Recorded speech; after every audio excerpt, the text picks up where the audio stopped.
It is time for Becoming Gift with the one, the only Andrew Reinhardt in the studio. Yes, welcome, Andrew. Absolutely. Hello, Andrew. How are you? Doing fabulously well. How are you this morning? Andrew. I'm doing great. I'm doing really well. I have to tell you this. I didn't sleep well last night. I heard. Well, yeah. I didn't either, so I think when you wake up in the middle of the night and start calling me, I figure you're having difficult time 1:30 in the morning, I'm, Mr. Finn, what are you doing? We're going through the process of the 4 major areas of focus on for health and holiness. These are connection, which is solitude versus friendship, nourishment, which is fasting versus eating, movement, which is rest versus exercise, and then labor, which is finding meaning and purpose versus managing stress. So we're here in the third axis of movement, and we're starting with pulling the lever toward rest. And there's really 2 disciplines within this. It's Sabbath and sleep. But today I'm going to focus on sleep just for the sake of time. So a lot of scientists ask themselves the question, why do we sleep?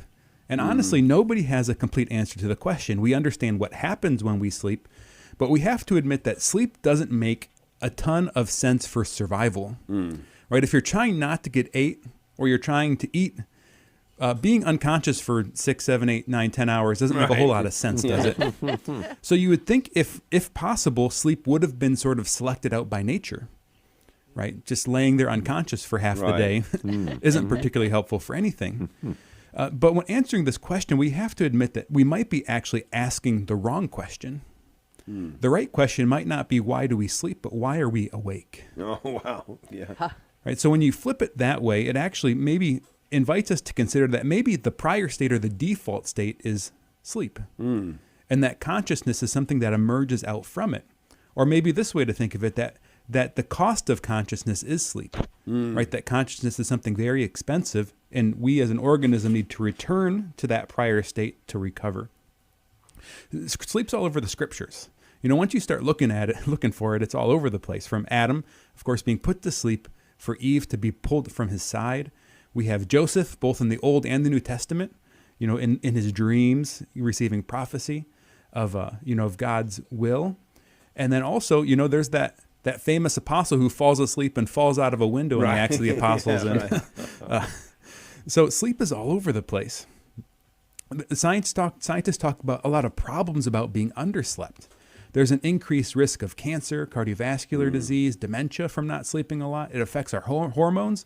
It increases your blood sugar, increases hunger, and a decrease to satiety.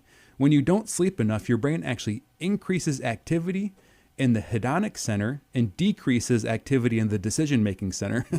You know, so you feel your feelings more strongly and you make your decisions more poorly. So there's a lot of good reasons biologically why we need to sleep. So what happens when we sleep? One of the best findings of sleep in recent decades is the activation of this thing called the glymphatic system. The glymphatic system activates, and think of it like your brain getting a pressure wash. So when you fall asleep, after you fall asleep for a while, your brain activates this glymphatic system and actually flushes your brain out. Wow. You know, when people talk about dementia, oftentimes they talk about this tau and beta amyloid, this stuff that sort of accumulates in the brain. Well, this glymphatic system actually flushes a lot of that out. It literally increases fluid in your brain and clears it out. When you sleep also, there's a consolidation and organization of your memories and helps you process your emotions and regulate your emotions. You know, so sleep is very important. And, you know, some saints, when they talk about sleep, they actually fasted from sleep. You know, monks even today will do vigils and nocturnes where they wake themselves up in the middle of the night or keep themselves up. And so it makes me wonder, like, should we force ourselves not to sleep as a form of asceticism? Right. And I would actually propose that's not probably the ordinary path to holiness, right? I think some people receive a calling to do that. Some people, that's part of their vocation. But if we look at the design of the human body, it might not actually be the best plan. I would propose that in today's society, the real asceticism isn't sleeping less, it's sleeping more. Yeah. Especially as lights and technology have taken on, we sleep a lot less than our ancestors did just 100 years ago. You know, so there's no greater asceticism than putting yourself to bed, turning off the TV, putting the phone down, putting aside the worries of life, and just putting yourself to bed, almost like you're a child. And then another great form of asceticism is waking up, having a regular hour of rising. St. Jose Maria Escriva famously talks about the heroic minute. meaning it's that first minute when your alarm goes off and choosing to sort of pop out of bed, not to linger, to have a victory to start the day off. So I think the greatest forms of asceticism are putting yourself to bed at a regular hour and waking yourself up at a regular hour. Maybe you can't do that. So here's some tips, maybe if you struggle with sleep. One is wake up at the same time every day. And when you do wake up, expose yourself to bright light, and especially expose yourself to the sunrise. The oranges and purples and different colors of light in the sunrise actually interact with your eyes in such a way to move back your internal clock to help you fall asleep earlier. Where if you're exposing yourself to the sunset every day, it actually sort of moves your internal clock forward, and you'll get sleepy later. Of course, limit caffeine. Stop drinking caffeine before lunch. Everyone has individual sensitivity and processing speeds to caffeine, so you got to learn your own system.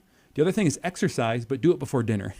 Exercising too close to sleep increases your body temperature, and one of the things that triggers falling asleep is actually getting cooler. So that's another trick, is to cool your house, or you can get special mattress pads that'll cool you as you try to fall asleep. Of course, turn off screens or turn down lights with sundown. Some people wear those funky light blocking glasses, and those kind of help. But a lot of more recent studies have shown that it's not just the blue light that makes you stay awake, but it's actually just the activity and agitation of the light in whatever you're looking at on the screen. So it's important both to limit the blue light, but also to just turn off the devices altogether. And then finally, put yourself to bed when you're tired and not before. Fall asleep and wake up within a half hour. Meaning if you're going to fall asleep around 10, don't go to bed later than 10:30. If you're going to wake up 6, even if you're going to sleep in, don't sleep in past 6:30. But keeping those hours of going to bed and rising within a tight window is really important. So those are some tips if you want to try to sleep better. Well, I know. Andrew, I have Go ahead, Pat. I was just going to say, I have a question. In this sleep stuff, do you notice men and women, how are they different? Are they different? Yeah, I haven't seen any research particularly on the difference between genders. I know things like, of course, the woman's cycle might affect it, or having a child or something like that. It seems like a lot of individuation is just between people genetically. How much you need to sleep, how easily you sleep, how deeply you sleep. And then all of these other lifestyle factors like anxiety and caffeine and other habits affect it more profoundly than gender differredness. I always have a strategy to help my wife Donna fall asleep. I just bore her before bedtime, and she nods right off. It works every time. And I know my wife Eileen is listening right now, Andrew. And isn't there something in this study about the detriment associated with sleeping with your chihuahuas? Yeah, anything that interrupts you in the night can be detrimental. There you go. There you go. You got your research, Dave. Man. Andrew Reinhardt, what a gift. Thank you so much for that. That's Thanks, Andrew. That was great. Good usable stuff. People are going to want to go to the website and pull down the episode and listen to it again, especially about an hour before bedtime. Yeah, there you go. And you can always find that on demand on our website, also on the app. So audio is actually a good trick. Turn the screen off and listen to Morning Offering. Perfect. Oh, there you go. That'll put you to sleep. Yeah. I think we got to start at 9. We need more sleep. Start at 9.